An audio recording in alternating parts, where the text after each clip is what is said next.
Hola amigos, buenas noches en este jueves 2 de junio de 2022. Vamos a ver el sonido. Sí, está bien. Iniciamos este taller que tiene un tema muy bonito que es complementario del taller anterior. Es decir, estos dos talleres tocan un tema que es las cercanías de la muerte, pero enfocados desde aquí, desde, desde esta dimensión. Vamos a saludar a Lilia Liarte, saludos cordiales desde Madrid, nos dice. A Margot Rodríguez Gómez, hola a todos. Claudia Barba, buenas tardes, amigos buscadores, a nuestra cita con lo importante y dejando de lado aparentes urgencias. JFLG, Juan Francisco Leiva, buenas tardes a todos desde Parla, Madrid. José María GD, buenas tardes a todos. Margot Rodríguez Gómez, cierto, Claudia, así que hace suya tu bienvenida, Claudia. Miguel Ángel Medrano, buenas tardes, Fernando y amigos buscadores y queridos amigos buscadores. Una oportunidad de vida compartir con todos ustedes desde Guatemala. Edwin Copa Terceros, buenas tardes, noches, saludos a todos los buscadores desde Oruro, Bolivia. Hernán Torres, hola Fernando, saludos a todos los buscadores. Shuga, hola amigos, buenas tardes a todos. Y Kenel, buenas tardes, una tarde más, buscando entre Procoptes. Apasionante el tema de hoy. Sí, es muy bonito. Jorge, buenas tardes a todos. Pedro Calvo, buenas tardes a todos. Os habéis copiado. Y Tete, saludos desde Austria. Bueno, pues vamos a empezar porque ya es el día, ya son las 8. Jimmy García Luna nos dice buenas tardes a todos desde Maracaí, Venezuela. Y Eusebio Antón, buenas tardes. Hoy estamos más que nunca, hoy estamos 19. Bien, pues el tema de hoy, como ya sabéis, es experiencias cercanas a la muerte o experiencias casi muerte. A mí ese tema me gusta mucho porque lo he vivido en los últimos, pues yo diría, 37 o 40 años.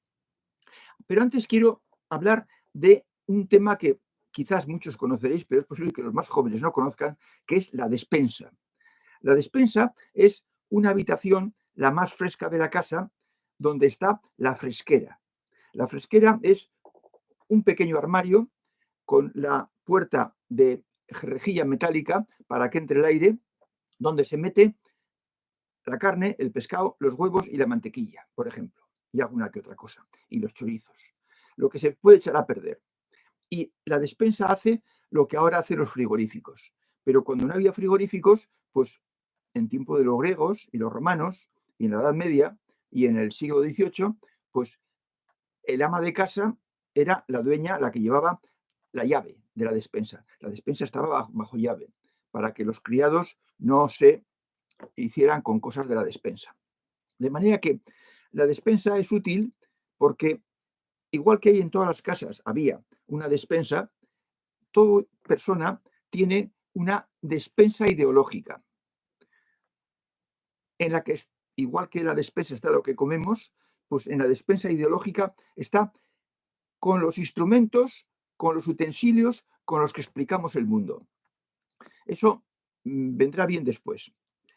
Pues bien, quería deciros que hacia 1975, Raymond Moody, un médico estadounidense, escribió el libro Vida después de la vida. Yo lo compré poco después, un par de años después. Y ahí fue el primero que habló de estas experiencias.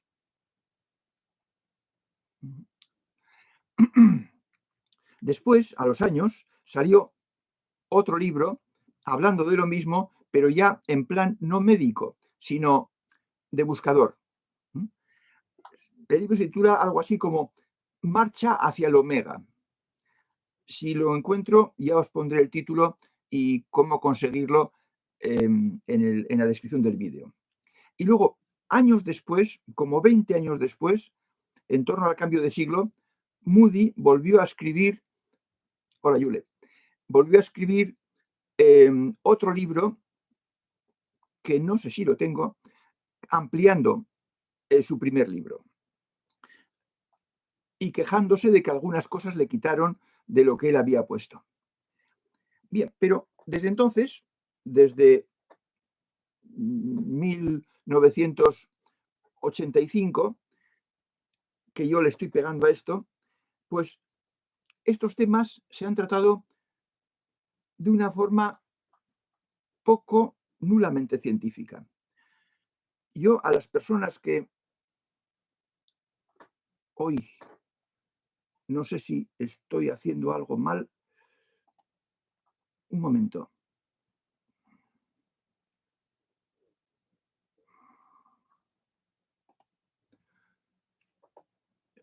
Si el taller está desarrollándose como todos los días, no me digáis nada. Si hay alguna novedad, alguna dificultad, decirme algo. Me ha llegado un mensaje que no sé qué quiere decir, de YouTube. Bien, seguimos con lo que estábamos. Yo les llamaba científicos de bata blanca, porque supuestamente eran científicos. Trataban estos temas de la experiencia de casi muerte en plan científico. Y todos decían lo mismo. Eran alucinaciones. No era real. Alucinaciones. La hipoxia. Falta de riego de oxígeno al cerebro y entonces pues el cerebro imagina alucinaciones.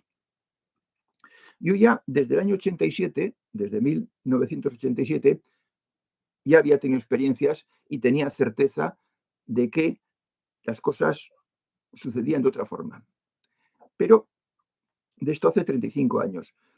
Pero sin embargo, todas las publicaciones y todos los artículos, entonces no había vídeos, eran de que alucinaciones. Yo lo achacaba a dos cosas. A que los científicos se dividían en aquellos que tenían la creencia oficial, ideológica, y aquellos que eran ateos. Y a los unos no les gustaba que se investigara sobre lo que había en torno a la muerte porque el tema era tabú. En aquel entonces era tabú. Estaba mal visto hablar de ese tema. Y ya no digamos investigar. Y a la doctora Elizabeth Kubler-Ross, solo por querer ver cómo afrontaban los humanos la muerte, qué procesos seguían, qué etapas había antes de morirse, no después, antes, pues ya fue mal vista y apartada y prácticamente excluida de la comunidad científica. Y los ateos, pues como no creen en nada, no hay nada después de la vida. ¿Qué? Se acabó. Y por tanto, pues también no eran partidarios ni proclives a analizar estos temas con ciencia, con la ciencia en las manos. De forma que yo pensaba que los buscadores estábamos muy por delante de los científicos. Y esto era sorprendente porque los científicos tienen todos los medios a su alcance para investigar y los buscadores solo tenemos a nuestra persona. Pero con tu persona, haciendo las cosas bien y poniendo en marcha lo que hay que poner en marcha, puedes remontarte y sentir lo mismo que se siente después de muerto. Pero así estaba la cosa. Y llevamos ya 32 años con la misma tararira, que son alucinaciones. Hasta que este médico, del que os pondré el vídeo en la descripción del vídeo, pues lo ha cogido con interés, lo ha cogido con objetividad, lo ha cogido sin prejuicios. Y cuando se encontró con una persona que había tenido una experiencia cercana a la muerte, pues la acogió y la escuchó, pues como de humano a humano. Y esto es lo que hace un científico honesto, uno que sigue la ciencia. En cambio, el propagandista se viste de científico, pero solo en lo exterior, solo en las formas, en la bata blanca, en el fonendo, en el lenguaje. Pero en lo interior lo que manda son sus convicciones ideológicas, la despensa ideológica de la que hablábamos al principio. Y eso es lo que predomina, lo que prevalece y lo que decide lo que hay que decir. dice que es científico, pero en realidad es un propagandista. Solo usa de la ciencia el vocabulario y solo valen sus conclusiones para aquel que no tiene ni idea del tema del que se está hablando.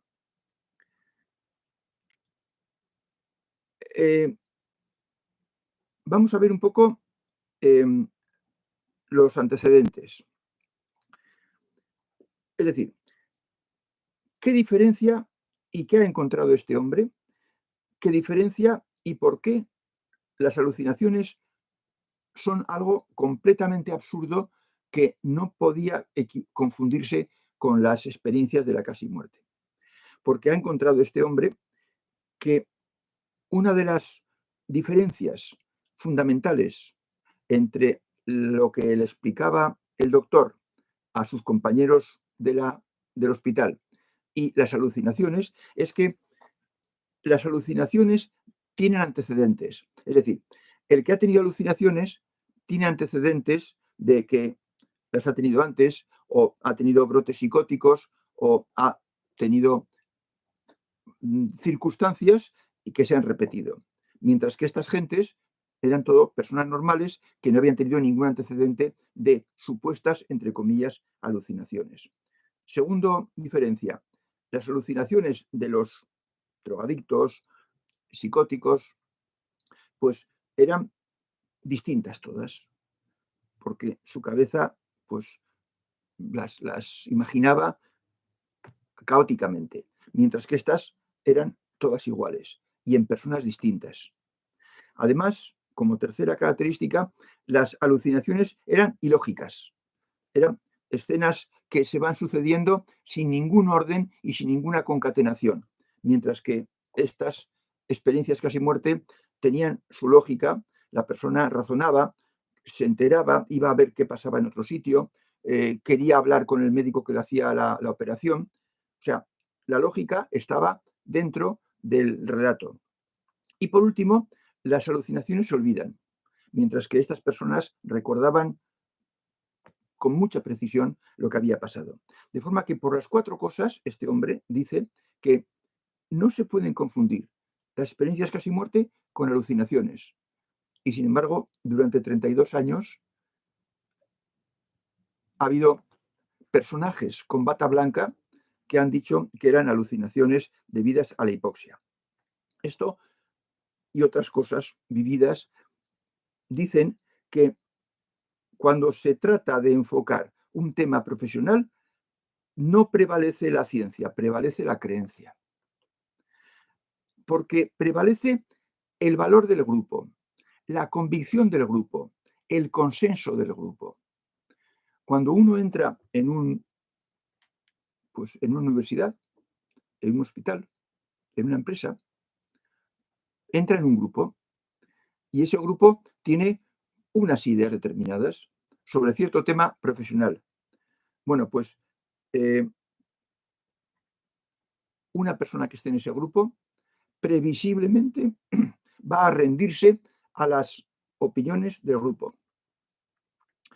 Yo no me he querido meter en ningún grupo, ni ideológico, ni hacer trama con el grupo. Porque si te metes en un grupo, pasas a ser una bola más del grupo y pierdes tu independencia. De forma que esto lo digo porque el que lo quiera coger. Yendo en solitario, vas a tener menos posibilidades de promoción, pero vas a poder ser tú toda la vida. Cosa que no ocurrirá si te metes en un grupo. Este doctor que habla, que explica el proceso que ha seguido él con estas experiencias en el hospital, él ha tratado a 5 casos, pues estudió a la vez que estudié yo. O sea que tendrá mi edad, tendrá 77 o 78 años. De 61 al 67, dice. Yo estudié del 61 al 69, no porque fuera más torpe, sino porque hice 2 carreras.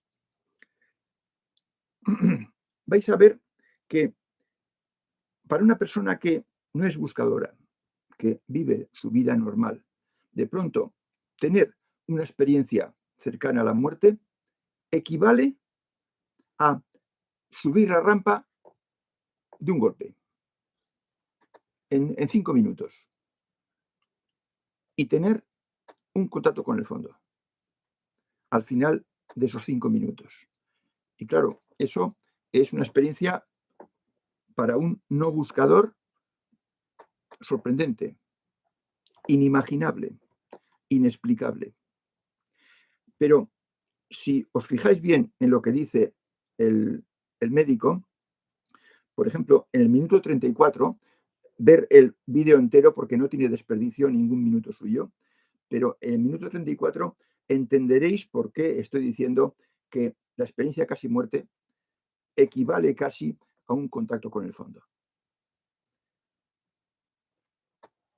¿A cuánta gente le pasa esto de la experiencia casi muerte para que acceda a la luz que lo llaman ellos? Bueno, pues parece ser que alrededor de un 20%. El 80% restante se quedan como muertos, luego reviven, pero no tienen la experiencia casi muerte de ver la luz y sentir lo que sienten. No me sorprendería que ese porcentaje fuera el porcentaje de personas que son suficientemente evolucionadas como para dar cabida a tener un contacto con el fondo, aunque no hayan hecho nada para merecerlo o para desarrollarlo o para que el corazón superior se les manifieste. El 20% de las personas que quedan clínicamente muertos y luego recuperan la vida. Solo el 20% tiene una experiencia luminosa, que diríamos. Se han hecho pocos estudios. Parece ser que 3, según comenta este hombre. En Holanda hicieron un estudio entre muchos hospitales, quizás a lo mejor casi todos los de Holanda, o muchos, y listaron 344 casos. Eso en 2010. Y el 16% del total tuvieron experiencias luminosas. El 84% pues recuperaron la vida después de estar clínicamente muertos, pero no tuvieron ninguna experiencia. El 16%, 344 casos. En Estados Unidos parece ser que más tarde, también en varios hospitales, tuvieron 116 casos de experiencia casi muerte con experiencia luminosa.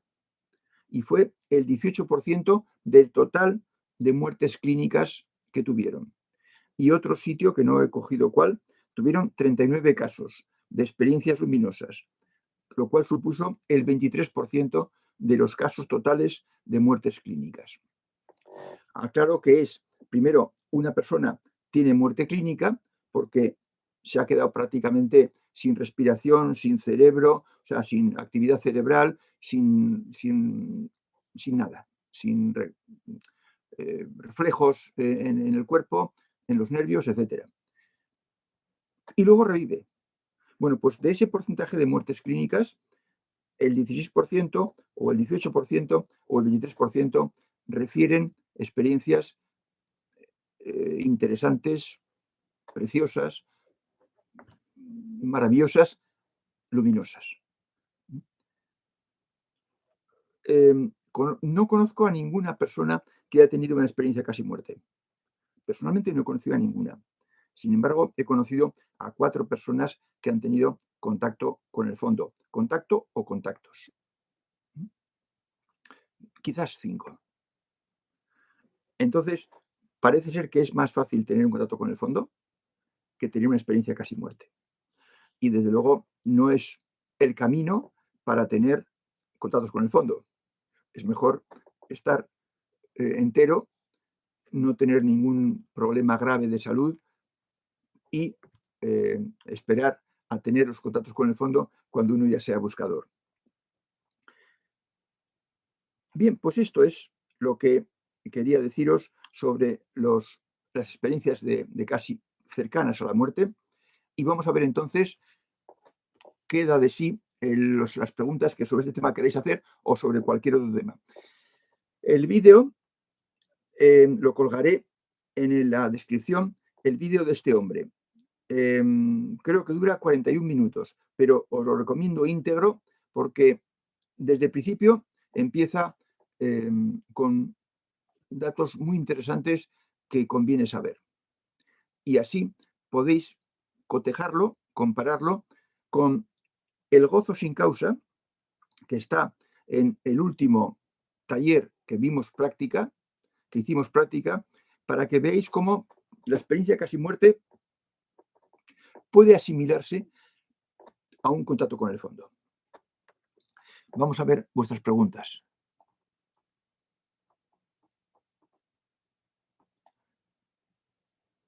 Dice Spiderman, buenas tardes.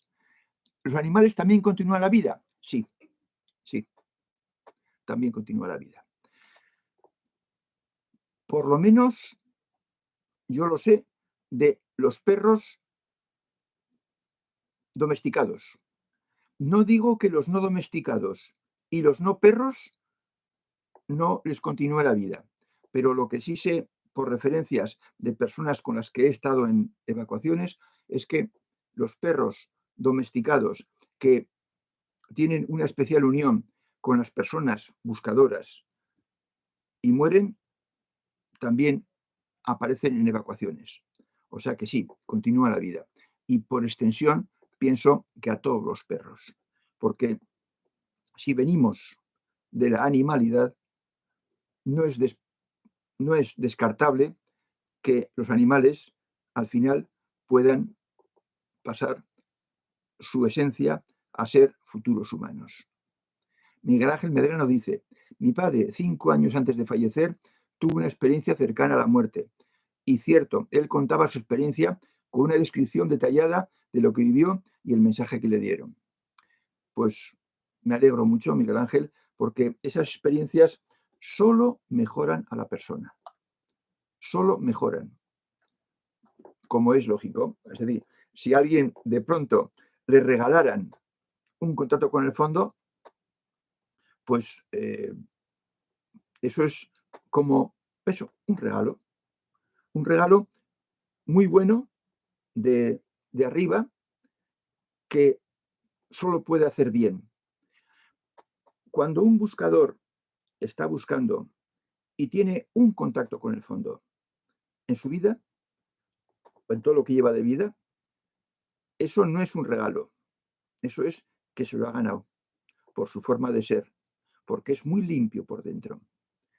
Pero puede ocurrir que si nadie le dice cómo es eso, ni a qué se debe, ni cómo se puede dominar esa facilidad para tenerlos, puede que no vuelva a ocurrir esa experiencia. De forma que lo mismo que una persona que tiene una experiencia casi muerte, si no encuentra a alguien que le explique lo que es, como este doctor, pues se quedará con ella, se la guardará dentro, porque ya dice que hay miedo a decir que le ha pasado esto, porque lo pueden tomar por loco. Lo mismo que les pasa, si alguna sensitiva me oye, lo mismo que les pasa a las sensitivas, que tienen temor o pueden tener temor si no saben explicarse lo que hay, a que las consideren locas, porque ven cosas que nadie ve. Luego, entonces, pues bien, pues lo mismo pasa con las experiencias casi muerte, que la persona que las tiene teme, porque no ha oído nunca hablar de semejante cosa, que les tomen por locos. No lo están, de ninguna manera. Sí, efectivamente, Miguel Ángel, es muy interesante ver el vídeo. A mí me lo mandó un amigo, también buscador, que ha tenido la experiencia fundante, la experiencia reina, porque enseguida vio que el tema tenía mucho que ver con lo que nos llevamos entre manos. Dice Pedro Calvo, dice un proverbio japonés, si caminas solo, avanzarás más rápido. Si caminas acompañado, llegarás más lejos. Bien, si caminas solo, avanzarás más rápido hacia tu meta. Si caminas acompañado, llegarás más lejos en la dirección del objetivo del grupo que te acompañe. Si es el tuyo, magnífico. Si la dirección es la tuya, magnífica. Yo hablaba de los casos en que la dirección del grupo no es la tuya. Y hay grupos que a veces no se puede dejar, no se puede abandonar. Dice Suga, probablemente gatos también. Conozco una persona sensitiva que ha tenido visitas de su gata fallecida después de meses de la muerte de esta gata. Claro, es que si la persona es sensitiva, entonces se establece una comunicación especial entre la persona sensitiva y el animal, porque los animales son muy sensibles, muy cercanos a los sensitivos y por tanto muy emocionales. Y por tanto la unión que se establece hace que la gata fallecida vuelva a visitar a su ama, a su dueña. Ay, pues ya lo siento. Ah, Eusebia Andón ha dicho buenas tardes, efectivamente. Sí, Eusebia Andón nos ha saludado con buenas tardes. Y José Francisco Pita, izquierda Pita, también saluda a todos. Y Fegrogar, buenas tardes, hola a todos. Vale, gracias, Yule.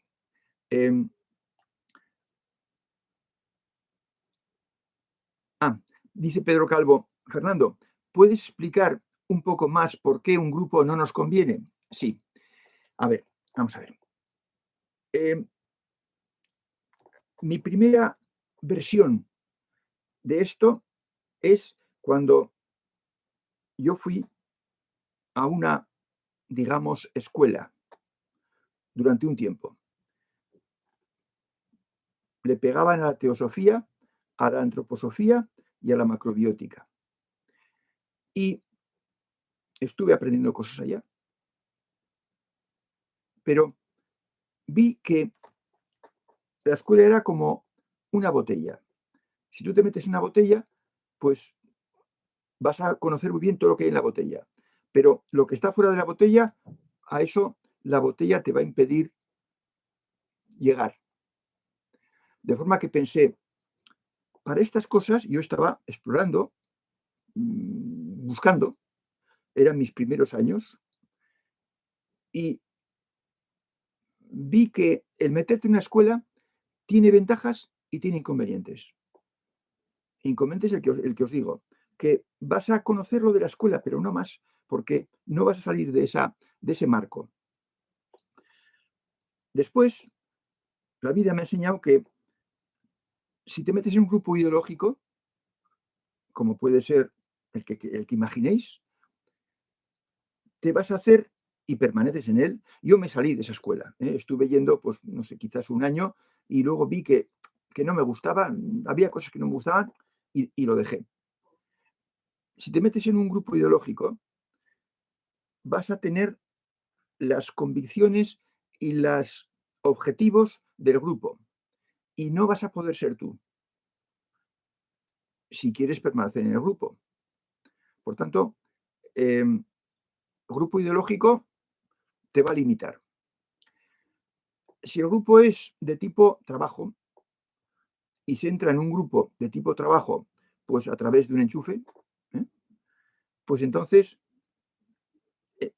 progresarás más, como decía uno de vosotros, Pedro, llegarás más lejos, llegarás más arriba en la empresa, pero dejarás de ser tú, porque te deberás al grupo y tendrás que hacer lo que el grupo te diga, o lo que la persona que te aceptó, que te apadrinó, te diga, y dejarás de ser tú. Y los buscadores, que sois buenas personas, no tenéis futuro en la empresa, no tenéis futuro muy alto, porque para ascender en la empresa hay que ser mal bicho. Hay que tener la capacidad de poder maltratar a un que fue compañero, a uno que fue compañero, si no hace lo que la empresa quiere. De forma que también dejaréis de ser vosotros si entráis en un grupo de tipo trabajo. Esto es lo que puedo decirte, Pedro. No es que no os convenga, es que cambia la posibilidad de ser uno mismo. Entrar en un grupo es muy fácil que te impida ser tú mismo y actuar con libertad.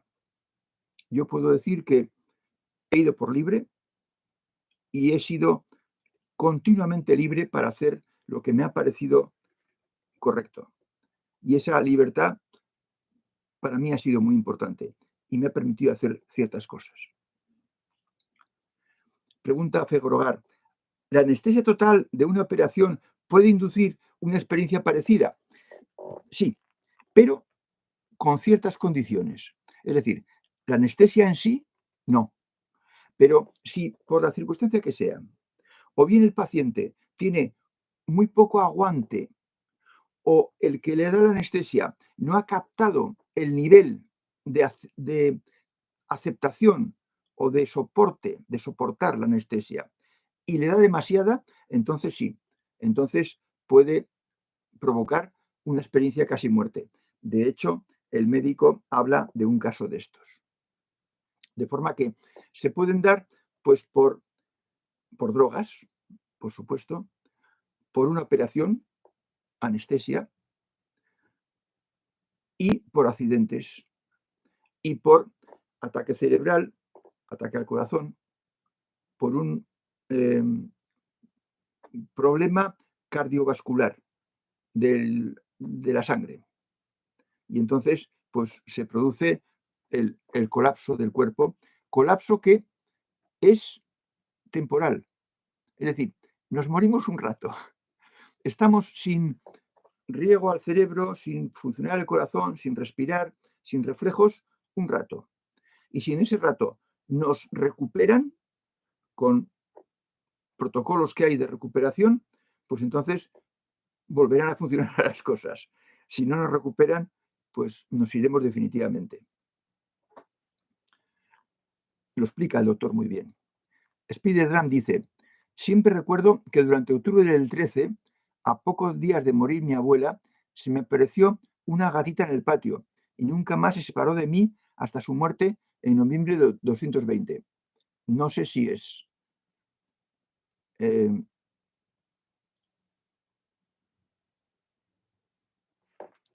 no te puedo decir con seguridad, Spider-Dram, porque yo me estoy refiriendo sobre todo a seres humanos. Lo de los animales para mí es muy colateral. Para la persona que os hablé el día pasado, para Delfín, no. Para Delfín es muy esencial. Ella es sensitiva, tuvo un perro y el perro lo sigue usando en las evacuaciones, aparece en las evacuaciones y le ayuda. De forma que quizás para una persona sensitiva, el contacto con su animal, con su mascota, pues sea una cosa muy importante. Yo, como ni soy sensitiva, he tenido mascota y vivió 14 años, una perra, pero no puedo dar datos concretos sobre el tema de los animales. Dice, no sé si están relacionados ambos sucesos. Pues no te puedo responder con precisión, con seguridad. Spider. Dice Pedro Calvo, y en un grupo con relación horizontal, en donde no hay líder. No, vamos a ver. Yo me refiero siempre, Pedro, a grupos muy jerarquizados, muy estructurados. Otra cosa es un grupo de amigos o una sociedad, qué sé yo, pues de amantes de la filosofía china, en la que pues a lo mejor son todos iguales y no hay un líder claro. No, yo estoy hablando de grupos como empresas, como iglesias de distintas confesiones. Estoy hablando en grupos de ese estilo. Incluso en escuelas teóricamente de evolución, porque llamarse de una forma o de otra, poco importa. Es decir, que incluso en escuelas de evolución puede ser que va a haber un líder claro, un líder incluso carismático. O sea que en un grupo de amigos, bueno, pues sí, ahí tranquilamente, eso no es un grupo. Yo llamo grupo a aquella organización o aquel organización informal donde sin haber unas jerarquías establecidas muy claras, hay indudablemente alguien que manda. Y ese alguien que manda va a ejercer su autoridad sobre los últimos incorporados o adscritos al grupo. Y van a tener que hacer lo que él dice. Y entonces, bueno, yo no digo que eso sea malo, pero se pierde libertad, se pierde autonomía.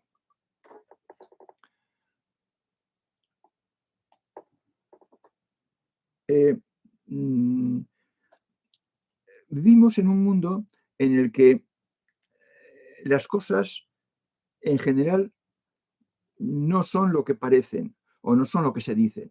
Es decir, hay mucha posibilidad de engañar, sobre todo a la gente que no sabe del en profundidad. Eso ocurre en todos los órdenes de la vida, en todos. De manera que hay que tener, a ser posible, la mente superior desarrollada para poder discernir lo que es verdad y lo que es propaganda. Los propagandistas ideológicos están funcionando continuamente, 24 horas al día, porque el sol corre por el mundo y hay siempre gente en época de trabajar, en momento de trabajar. De forma que entonces no hay que fiarse y por eso es tan importante desarrollar las capacidades superiores. Con estos dos talleres sobre las evacuaciones y las experiencias casi muerte, estamos queriendo también dar tiempo a que vayáis progresando con los cimientos y hacer formación, porque un buscador no tiene que ser solo formarse en temas, digamos, sutiles, espirituales, ideológicos, trascendentes, sino que también debe tener formación en la vida sobre los temas vitales de relación que se va a encontrar.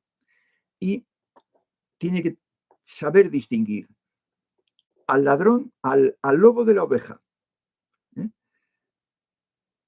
Y para eso debe desarrollar una capacidad superior. Siempre ha sido necesario, siempre ha sido conveniente, pero ahora es más que nunca conveniente porque en general se miente mucho. Ya veis, han estado 32 años que yo llevo al pie del cañón sobre ese tema, con experiencia y sabiendo lo que hay, y la hipoxia y las alucinaciones. Y yo un poco me sentía contrariado. Hace entre 10 y 20 años, el Dalai Lama hizo algunas afirmaciones sobre la influencia de la evolución en la humanidad, pero era el Dalai Lama. Y entonces, pues, bien, pues yo le di importancia y le di valor, pero no era una autoridad académica, no era un científico, no era un médico que diera criterio correcto. De forma que por eso os animo a que perseveréis en el trabajo, pongáis bien los cimientos, consigáis cumplir las reglas casi al 100% sin demasiado esfuerzo, paséis entonces a los círculos y cuando tengáis todo bien dominado, entonces nos dedicaremos a atacar el corazón superior y la mente superior, cada cual lo que le toque. Y sobre todo, para el corazón superior, lo que llamamos el contacto con el fondo, que es lo más difícil, ya estamos dando pistas y medios y portales en estos talleres intermedios, como de compás de espera. Las prácticas después de cada taller, hicimos 4, son una posibilidad para las personas que que son emocionales y que tienen como destino poner en marcha el corazón superior. Aprovecharlas, porque quizás os puedan adelantar, acelerar el camino. Para las personas de la mente superior, como la mente superior es más fácil, pues entonces empezaremos cuando nos toque terminar. El próximo día volveremos a los maestros y volveremos a Epicteto. O sea que Epicteto no lo dejamos, seguiremos con él. Dice Tania Mendizábal, la enfermedad también es un camino. Sí, efectivamente, pero es un camino muy meritorio, muy doloroso. Yo defiendo que para cumplir bien todo, para cumplir bien las reglas y los círculos, conviene estar bien de salud. Con la salud deteriorada es más difícil. Ahora, si has cumplido con los cimientos y tienes los cimientos bien asentados, entonces la enfermedad puede no ser obstáculo y puede ser un medio de pulido. También es duro. Si es una enfermedad, pues medianamente molesta, no un simple resfriado. Pero sería mejor que eso sucediera cuando ya la persona ha puesto los cimientos, está muy asentada, tiene seguridad y tiene apoyos en los guías y quizás en el corazón superior y puede hasta con la enfermedad. Tania? Si me equivoco o si tú sabes de otro caso, dímelo porque yo no veo más que esa posibilidad de que la persona esté ya muy bien para cuando pueda poder también con la enfermedad. Dice Jimmy García Lunar, la aplicación estricta del método científico es una camisa de fuerza en ciertas áreas de conocimiento. Bueno, me tienes que decir las áreas, Jimmy, porque si no, hablar en general, pues es un poco difícil, ¿no? Por favor, dime las áreas. A ver si alguna es de las mías y entonces te podré decir sí o no. La ciencia es una cosa muy buena. La ciencia. El método científico, bien llevado, es que es positivo y ayuda. Ahora bien, si el método científico no se aplica, entonces ya deja de ser ciencia.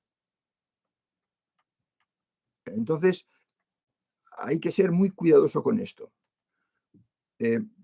Yo sé lo que es investigar y sé lo que es investigar temas difíciles, aparentemente imposibles.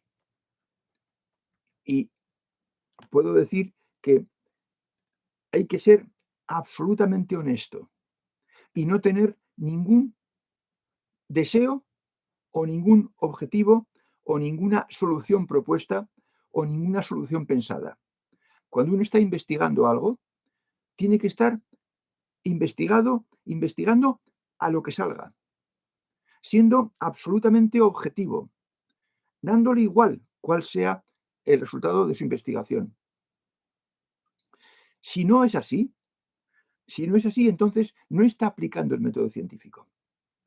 Si tiene una querencia, si tiene una tendencia hacia un tipo de solución, entonces no está aplicando el método científico. Y lo que hace no es ciencia.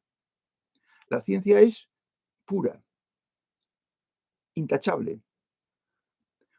Otra cosa puede ser que los elementos de medición que se tengan en una cierta área estén poco desarrollados, sean insuficientes para atacar ese campo. Por ejemplo, el tema de, que estamos hablando hoy, el tema de qué hay después de la vida. Bueno, pues un médico honesto que practica la ciencia, que quiere saber lo que pasa, que no tiene prejuicios negativos, que no está deseando decir que no hay nada y como no hay nada, no puede haber nada y esto no puede ser nada más que alucinación, ese hombre es un farsante. Es un farsante. No está aplicando la ciencia. Está queriendo teñir a la ciencia con su prejuicio.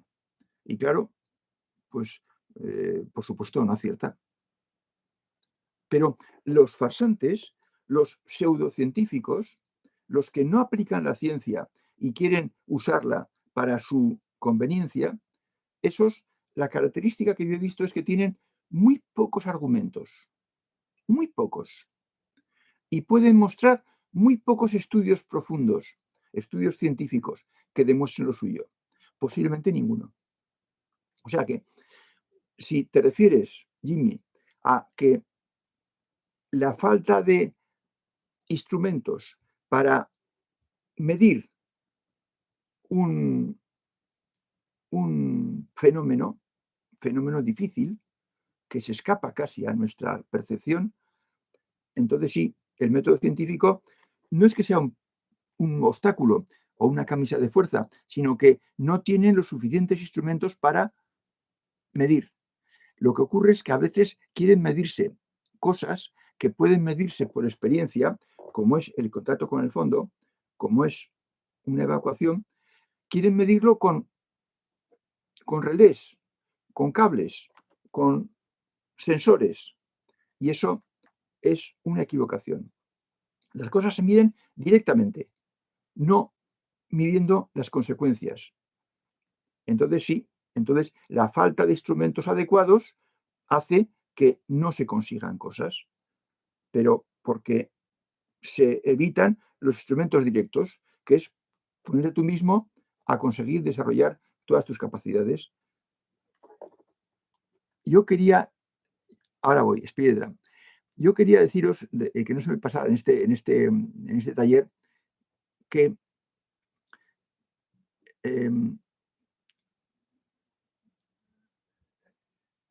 la ciencia es una cosa a no dejar, pero para eso hay que estar dispuesto a aplicarla hasta las últimas consecuencias. Si uno, y la mejor forma para eso es trabajar para uno mismo. La mejor forma para no engañarse, para no poderse engañar, es trabajar para uno mismo. No pensar en el campo en el que está, no pensar en la profesión, sino pensar en uno mismo. Y entonces se va por el camino correcto, por el camino objetivo.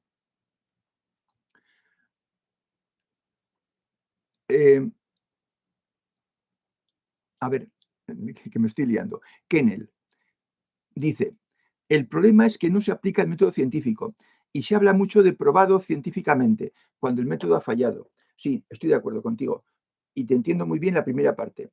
El problema es que no se aplica el método científico y se habla mucho de científicamente probado. No, no está probado científicamente. Es una farsa. Pero claro, eso solo lo puede averiguar uno que domina el campo ese en el que se están haciendo las pruebas o los ensayos o los estudios falsos. El resto de la gente, incluso los titulados, el resto no se va a enterar si ha hecho bien las cosas o las ha hecho mal.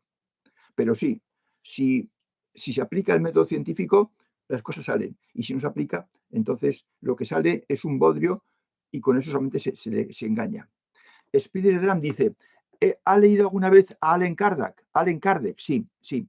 Leí una obra de Allen Kardec en el mismo tiempo que estaba yo metido en ese grupo ideológico de búsqueda. Y, si mal no recuerdo, no me convenció.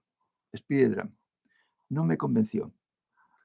En aquella época, y creo que Alan Kardec es pues, de finales del 19, principios del 20, creo, si no me confundo con otro, pues las ideas eran, no sé si decir muy románticas o muy especiales. No me gustó. Si es el libro que recuerdo, esto fue hace 30 o 35 años, y por eso, Spider, no puedo estar muy seguro de que estoy recordando a la persona que tú dices, pero yo juraría que sí. Eduard dice que llega tarde. Bueno, pues ahí tienes el vídeo. Y José María Gou dice, GD, cuando se tiene una experiencia de casi muerte, se contacta primeramente con los guías. Bueno, el problema es que, José María, que la persona no sabe con quién contacta, primero. No sabe que tiene guías. Y entonces contacta con seres luminosos. Y los seres luminosos adoptan esa forma, porque ellos podrían adoptar otra forma más concreta, precisamente para no ser vistos. De forma que se contacta con los guías, pero no se sabe que son guías, porque no se sabe que hay guías. Desde luego, los guías no tienen alas, de forma que esa persona no puede decir que son el ángel de la guarda, aunque también se le llama así, y daimón en la antigüedad. Entonces, sí, se contacta con los guías, porque los guías son los que nos acompañan y los que suben cuando nosotros subimos, la persona en contacto en casi muerte. Entonces, son los guías. Y los guías son lo que le dicen, pues como pasa en el vídeo, no, tienes que bajar, tienes que volver porque no has completado tu misión, no has completado tu camino. Aún tienes muchas cosas que aprender y por tanto debes volver. Y dice, obedeció la orden. Bueno, es una forma de expresarlo, pero los guías no dan órdenes, no tienen capacidad para dar órdenes. Lo que recomienden tiene que ser aceptado por... Vale, ahora lo entiendo. Sí, entonces es el mismo, es el mismo. Es piedra. Son los guías, José María, son los guías, que son los que nos acompañan. Y por tanto, están viviendo todo lo que vivimos nosotros. Y acompañan a esa persona, a su guiado, a su amigo, a su compañero de equipo en la experiencia casi muerte. Vale, Jimmy ha aclarado el punto y Spiedran, que es del siglo XIX. Entonces sí, es el que yo decía. Tenía un poco de duda porque también hay otro, Alan Watts, que ese sí que me gusta, y yo no estaba seguro si estaba hablando de Alan Watts o de Alan Kardec. De Alan Kardec. Kardec es el que no me gusta y Alan Watts es el que me gusta. Alan Watts no es un maestro, pero es un discípulo avanzado. Dice Miguel Ángel Medrano, mi padre en su experiencia vio seres luminosos alargados, con forma humana pero estirados verticalmente, que se comunicaron con él, en un espacio hermoso, bello, lleno de flores. Sí, sí, ese tema de alargados, pues no eres el único, no es tu padre el único que lo dice. Es que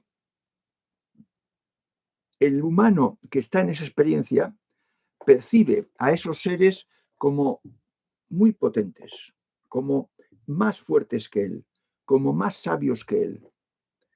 Y quizás una forma de darle esa impresión a los guías es alargarse, estirarse.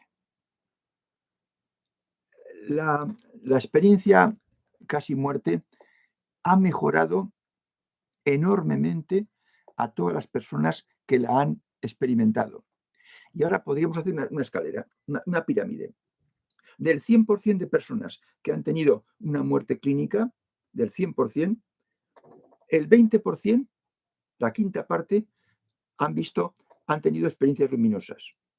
Esas personas ya eran, vamos a decir así, buscadores en potencia, buscadores despistados. Eran buenas personas que estaban muy cerca de la rampa.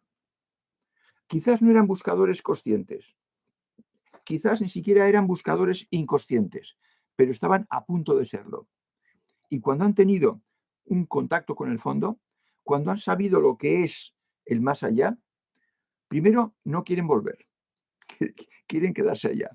Y segundo, mejoran en su vida, mejoran y se vuelven buscadores. Lo vais a ver en el vídeo. Lo explica el doctor, él lo dice con sus palabras, pero vosotros vais a traducir que se vuelven buscadores y empiezan a dar importancia a las cosas que aquí damos importancia. O sea que es todo perfectamente lógico. La ciencia y la realidad es incluso simple, sencilla, no es complicada. Tiene un fácil acceso, pero hay que tener las condiciones de honestidad. La honestidad es imprescindible. Es una condición sine qua non, que decían los latinos, sin la cual no. Dice Matías, ¿los guías cambian su apariencia para no asustar al guiado? Exactamente, Matías, exactamente. Los guías adoptan la forma visual que no va a asustar al guiado. Y por eso a veces solo son una sombra gris, que no tiene ni siquiera rostro, o cara, o miembros. Es una nube. Y si pueden hacerse más visibles, entonces toman la forma de una forma humana, pero luminosa, de forma que no se pueden distinguir las fracciones o las manos o la cintura. De forma que sí, lo hacen para mantener la tranquilidad en la persona con la que se están comunicando. Si la persona es un buscador que ha tenido experiencias, que ha hecho evacuaciones, que ha estado en contacto con una persona sensitiva y que sabe lo que hay y que se lo han descrito, entonces quizás puedan aparecer bastante parecidos a lo que son. Porque esa persona no se va a asustar, porque ya sabe lo que está tratando, con quién está tratando. Bueno, pues me parece que hoy, a falta de 4 minutos, ponemos fin a este curioso taller. Ya sabéis que os dejo tarea para casa y la tarea es el vídeo y si alguno quiere mirar el tema del contacto con el fondo, el poema del contacto con el fondo, que fue el último que dimos, el cuarto, en los talleres de maestros, y ver lo que dice alguien que no sabe nada de esto nuestro, comparado con una descripción poética de un contacto con el fondo. Porque el que toca estos temas y llega hasta aquí, pues está muy bien preparado para ver las similitudes. Pues efectivamente, Kenneth, a ver el vídeo. Un saludo a todos y hasta el próximo jueves, día 9.